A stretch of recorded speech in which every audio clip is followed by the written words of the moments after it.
Yeah, well, thank you so much, Terry, for taking the time this morning to be on the author's table. Well, And I'm excited about it. I can tell you that. well, very good, excellent. So, you ready to begin? Sure, whenever you are. Okay, thank you. Let's start off with what was your reasoning behind uh, like starting to write, and what was your process? Okay. Well, I had always written, but it was not, it was as part of my profession. I was in academia Hmm. and in educational psychology. So I had to write a lot of research based, articles and textbooks and things like that, which it kept me writing and it kept me researching. So I like those two things. But the writing wasn't fun. I mean, it was necessary. And so when I retired, I thought, okay, now after about a year of like playing golf and just hanging out, I decided, okay, let's do something else. And I started writing Christian books. And so Hmm. I write Christian fiction books for all ages. I have adult books out and children's books out and Yes. middle grade, preteen, all ages. But the inspiration for that was just, and it's increased since I started writing, is seeing what is out there, especially for kids. Um, they are being exposed to a lot of things I don't think kids need to be exposed to, and I wanted to give them an option, something that would not only be entertaining, because you gotta hook the kids or they're not going to stay with you. So Right. it's got to be entertaining. But I do a lot of research for these little fiction books, and they may only be 150 pages or 120 pages, depending on the age groups, um, for the little kids. But I wanted to teach because I am from the education field, and I wanted to use this as an opportunity to teach.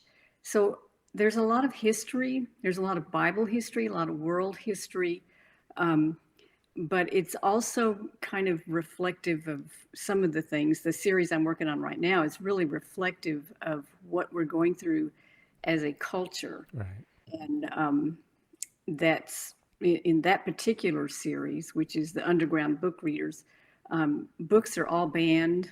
Churches are burned, schools are destroyed. The parents are gone. There's no Hmm. parents. Of course, there was a disease Yeah. which wiped out most of the parents, but they were also taken by this world force. So it's got a dystopian feel to it.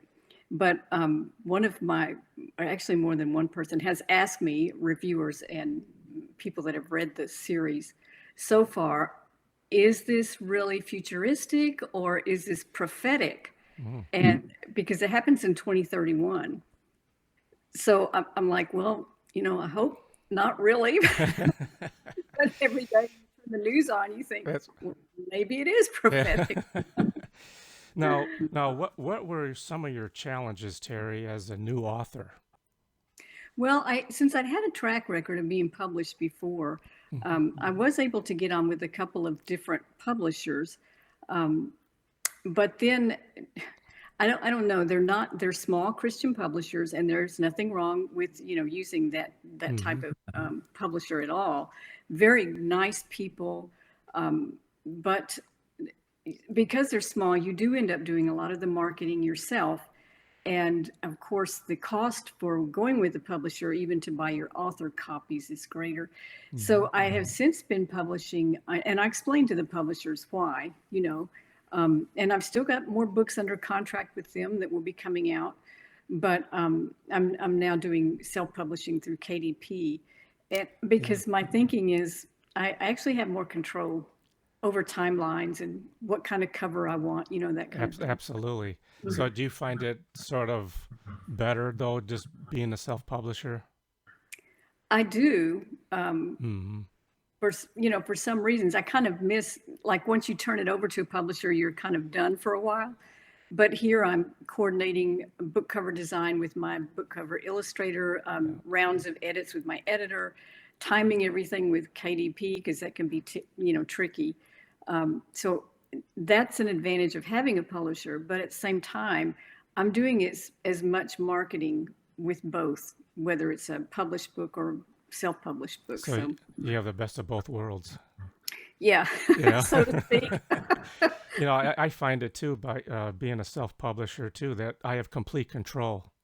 I like that part of it a lot. Yeah, and plus too, though, all the profits that you make is yours, Right.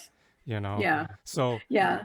And just to give you an idea of the difference in that, and Christian books are not usually on the bestseller list unless it's like the Left Behind series or something like that.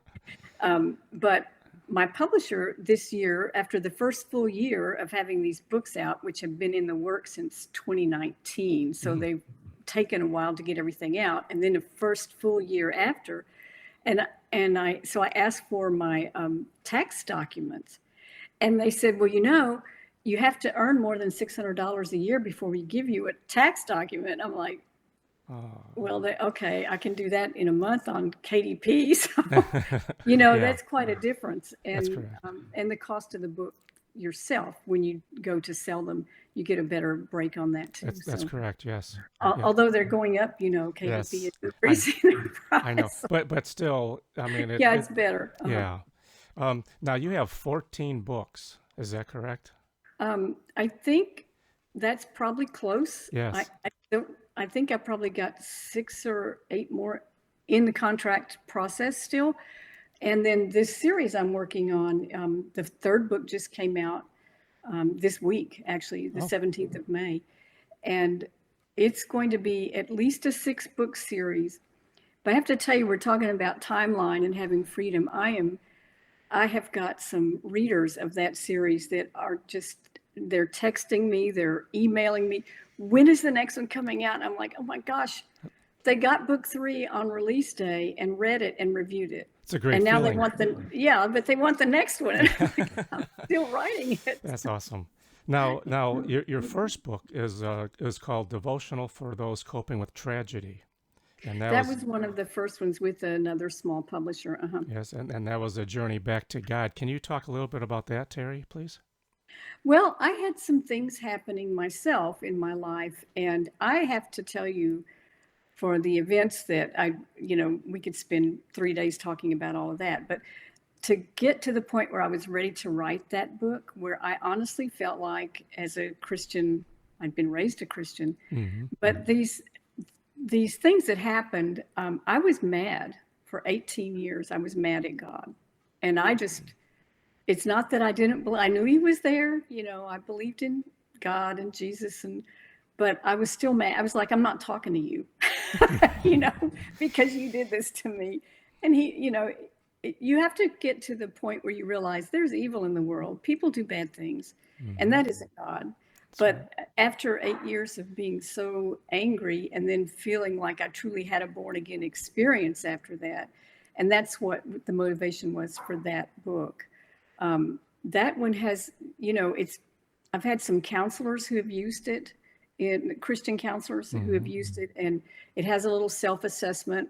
My background was in testing and assessment for education, so I had a little self-assessment in there that went through some stages that I kind of felt like I went through. And it's not just like grief or anything else. You can't assign a timeline. I Right. hope other people don't take 18 years, although I know some people die without ever resolving whatever they're mad at God about, and I don't want that to happen either. But so that's what that book was about. And I wrote then a devotional for youth, and Mm-hmm. that one is based on, I would ask my grandkids, because they were quite a bit younger then, they're all pretty much grown now, if what would you want to talk to God about, or what would be a topic you wish you knew, what would God think about this, or where could I learn about this in the Bible? And they would tell me things like, oh, like a tragic thing, like their dog got run over by a car. Mm. There would be different things, like, or somebody was mad at them in school, or one of them asked, well, what does God really think about sports? Because they were kind of getting bent out of shape about losing and winning. And so that's what that book was about. And because you just brought it up too about youth, but you Hmm. also have another one. Part of that is with caregivers. Hmm. Now that one was based on what I saw my stepmother going through with when my dad had Alzheimer's. And that was, I could see some of the the issues she would bring up, like, oh, now I'm doing everything, you used to be here, that kind of thing. And Mm-hmm. so that's the topics in that devotional are based on that. And I have had to, that one's, even though it's been out a while, it still sells, so that's good. And the devotional for youth still sells pretty good too. And both of those are available in Spanish, by the way, Oh, if anybody wonderful. needs those in Spanish. And they do well in the Spanish market too. And the thing too about those books, so that they never end. Hmm. That's always gonna someone's always gonna relate to those books. Right. You're always going, somebody will need it at That some point in that's time. correct. Yes, and also you have a two-book series called Oddball Christmas: The Story of Oh, Christmas. the oddball ornaments. Yeah, Yes, that is. those are fun. Oh yes, can you talk about that? That seemed very interesting. Yeah, yeah. Oh, I didn't bring them up. I've got some of my books stacked here. Um, I was just sitting one day, sitting by my Christmas tree and thinking, now, if those ornaments could talk, what would they say? And that's how that story came. And of course, the whole idea is to help people understand it isn't about the ornaments or the presents or anything like that. So these little guys, they all come to life, and the humans can't hear them, but they can hear the humans. And so they're always worried about what the humans are going through. And so they discuss that. And then that's the first one, is to talk about the story of Christmas. Mm-hmm. And the second one is the story of forgiveness, because then it really tells you why, why we celebrate Jesus anyway. And that's because we're now forgiven. So that's Mm-hmm. the idea, the theme of that book. But what happens in that is the family, the humans, have a kind of a prodigal son issue. And this son who had run away turns up at Christmas. And so it's the ornaments, of course, are trying to, wrap their tinsel around that. Like, how did that happen? And where was he? We never knew this guy. Some of them that were new ornaments never even heard of this guy, and he shows up. So that is that one, is the story of forgiveness. So I can see an animated cartoon on that one.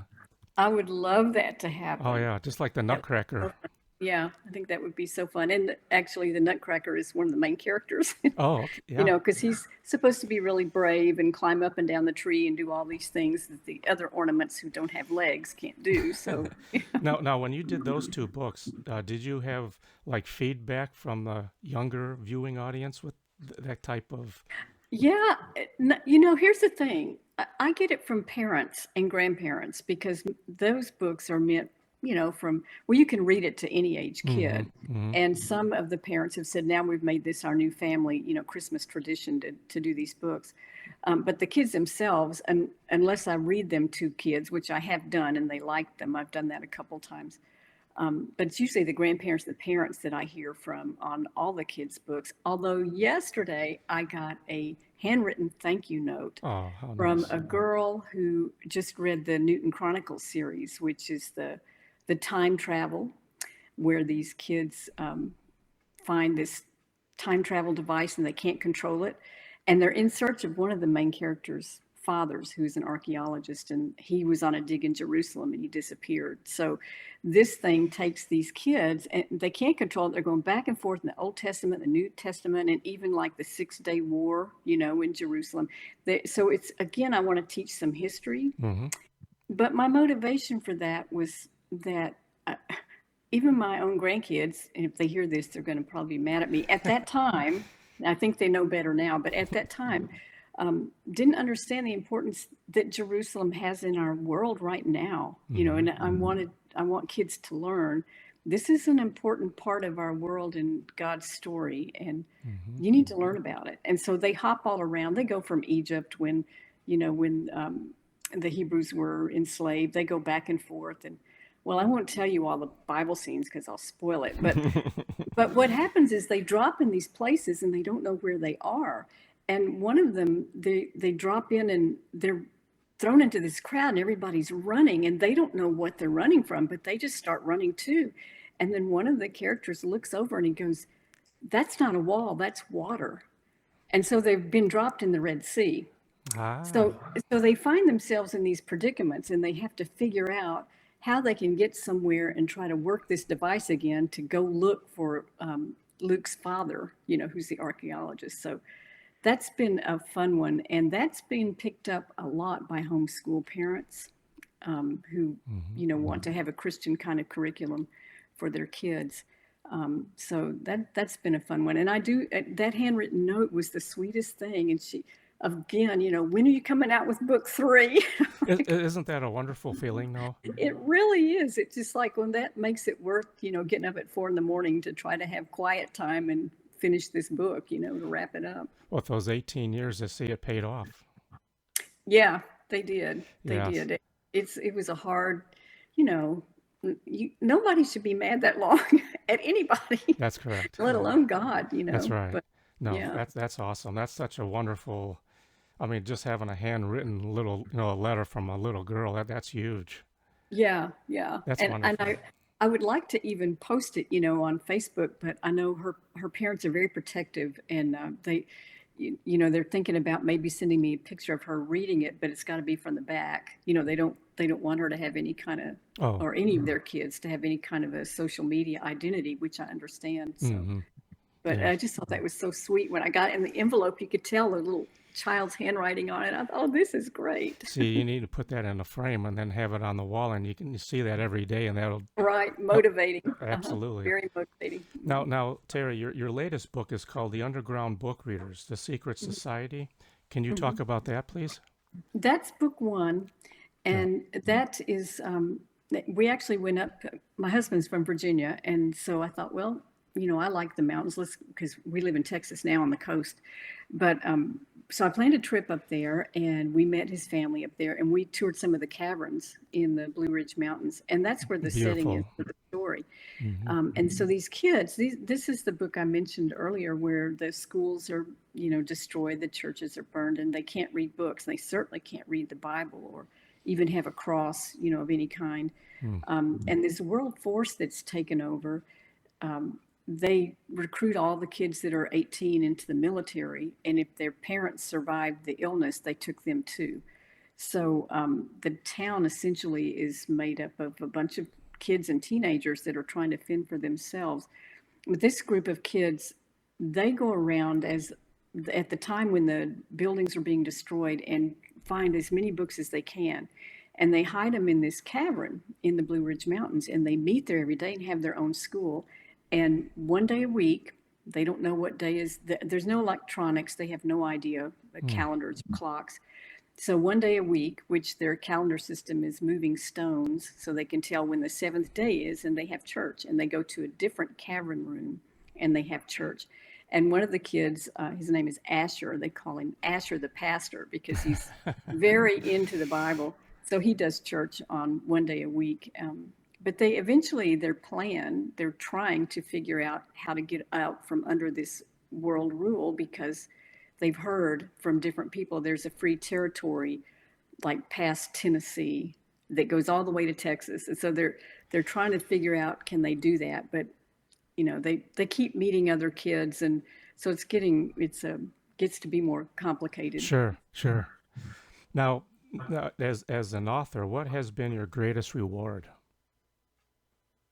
Hmm. Because I'm writing Christian books, my greatest reward, I guess, is really feeling like I'm doing something in God's work, and Hmm. that I'm growing so much closer in my relationship with Him as I do this. And my prayer for all of these books is that they get in the hands of children, especially. I have adult books too, but that they get in the hands of people that need them, or that can, maybe they're not exposed to this. Maybe they don't Hmm. have good role models, or even maybe the adult books, maybe they don't have anybody that they can ask about what is God, and these kinds of things. It's just to plant seeds. That would be my Yes. goal. At least plant, I bring the fish Yeah. to the party, and then God has to do the rest. That's right. Well, But he's I he's bring the, he's working through you now. I do feel like that, Yeah, especially when I'm writing. that's I correct. am. Yeah. And the book that actually, my first book out from the publisher Ambassador International, is Both Sides of the Border. And that one is actually got printed here because it's the first one, Hmm. this one. And so I started writing that before COVID even. And trying to explain from both sides what we're looking at. And so there's two main female characters, one that's coming up from Honduras on a Mm-hmm. death train, and then one from here, which is loosely based on me because she was a professor in Texas that went on a 3-week tour, which I did do when I first moved here as the only English speaking person on this bus. And I went for 3 weeks, trying to learn Spanish. And so they keep kind of getting into the same towns, but you're seeing like what's on the side of town where this runaway from Honduras and her two brothers, what they're going through versus what this tourist is going through, whining and dining and dancing and everything else in these places. Yeah. So I can't tell you how it ends because, well, I will say they do eventually meet, but I won't tell you how. So. You have to read it first, right? Right. Yeah. So now, Terry, what advice can you provide to a new author? That's a good question. And funny you should ask that today because I'm going to an event this afternoon with some other authors. Mm-hmm. And we are talking about putting on a kind of a workshop for people that want to write or that are writing but don't know what to do with it. I know people always say don't give up, and don't mind being rejected, those kinds of things. But I would have to say you really need to write what you love and Mm-hmm. what you know. And by knowing, it doesn't mean you have to research a bunch of stuff, but it can be like I have pieces of people I know in almost every character. And for example, when we talk about write what you know, since I was in the field of special education, a Mm-hmm. lot of my kids' books, there's a kid in there who's not the same as what we would think of as being a typical kid. There's, I've got one kid in the underground book readers. There's a kid in there that used to be teased at school when they had school. He was teased and called Aspie because he, was on the spectrum. And then in the Newton Chronicles, there's a geek, who's been bullied, and I mean, there's Oh, always some aspect of reality of what I knew as a teacher and a professor that will show up. And again, hoping maybe that'll teach yes. kids, Mm-hmm. and Absolutely. and their parents. Yeah. Absolutely. Now, do you have some ideas for your future book? I know you were talking about some that you have in the works, but what are some? Yeah. Well, this series that I'm working on now, book 4, I've already got that kind of plotted out. And 5 and 6, if it's going to end up being 6 books, we'll have to see if they can solve all the world's problems in 6 books. But I kind of have a timeline, about that. Mm-hmm. But I've also been working and not quite ready to call it a manuscript, but I've had this work in progress. Oh, there's a book we didn't talk about that I wanted to bring up, and that has to do with this other one I'm working on. It's called Legends of the Donut Shop. And I don't know if you saw that one or not, but it's I was writing that at the time. I used to go with my dad and all his buddies up to the donut shop, and there was veterans, retired guys, Mm-hmm. Sure. Sometimes a wife would show up or two, but mostly it was the guys.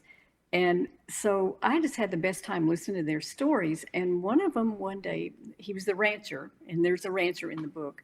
But he just turns to me and he said, Terry, your next book, you need to write a book about our group, about people like us, where, we meet and we didn't know each other before, but we know, we Mm-hmm. hang out now. Like my dad he would go 2 or 3 times a week. Whenever he knew they were going to be up there, he would show up. And he was a Korean War veteran, Purple Heart, 3 Purple Hearts. So he had a lot of stories to tell too. But so I thought, okay, that was like in the fall. So I went home and started working on this book. And I thought, but he said, when you write it, don't make it for us. You make it for kids, because we want kids to know what we're doing up here. Because, Nice. they walk through the donut shop and look at them like, oh, there's the old guys, Right. Right. Yes. Right. So I Yep. wrote that book, and I had told my dad about it, and he was giving me details about the Korean War because I put some of his stories in there. And we were conversing back and forth, and then I got the book cover designed, and I sent it to him, and he loved it. And he sent it to the donut guys, and they thought it was cool. And so then it was at the editor for the last round of editing, and then I was going to put it out. And then my parents got COVID, and they Oh, both died of COVID within oh, 24 hours of each other. So he never got to see it, although I know he's read it because I know he's been here reading it over my shoulder. But but I did get to give a copy to all the donut gang. They were the pallbearers at his funeral. oh, So, I'm sorry to hear that, Terry. but it was dedicated Hmm. to them, to him, and to them. And it's the little thing on one of the bottom of the front matter says the stories they left for us to tell. And I really hope the kids that read that understand that, you know, it's a fiction book the way it's set up, but they really are stories that need to go on. Hmm. And the main character in the book is actually me, although I'm appearing as a 17-year-old boy. But the reason I'm telling you that it's me is because it starts off with a near death experience, which I had. And so I talk about that, about, you know, how he sees himself lying in the hospital bed, which I did.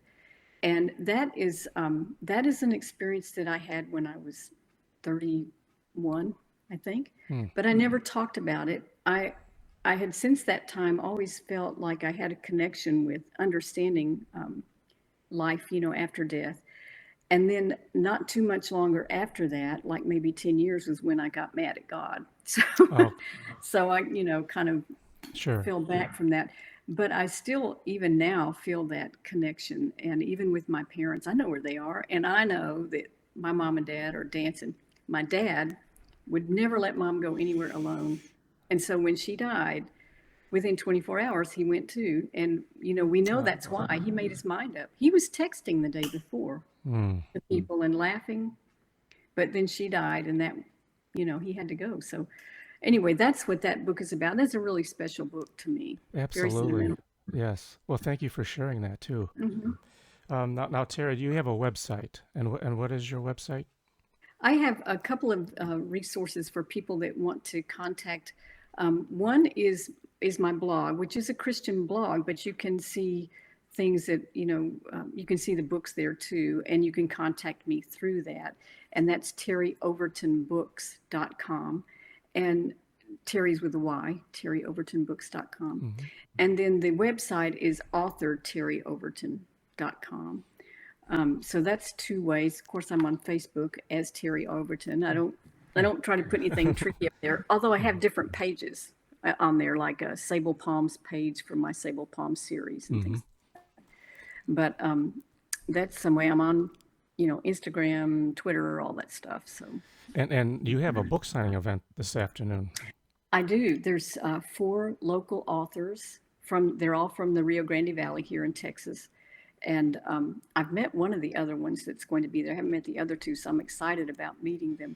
But we have a little bookstore in Port Isabel right across from the lighthouse, and it's just the coolest place. And she's doing really well. She's actually just expanded the store, so Oh, nice. that's positive. An independent bookstore that's expanding is pretty unusual. Hmm. Yes, it is.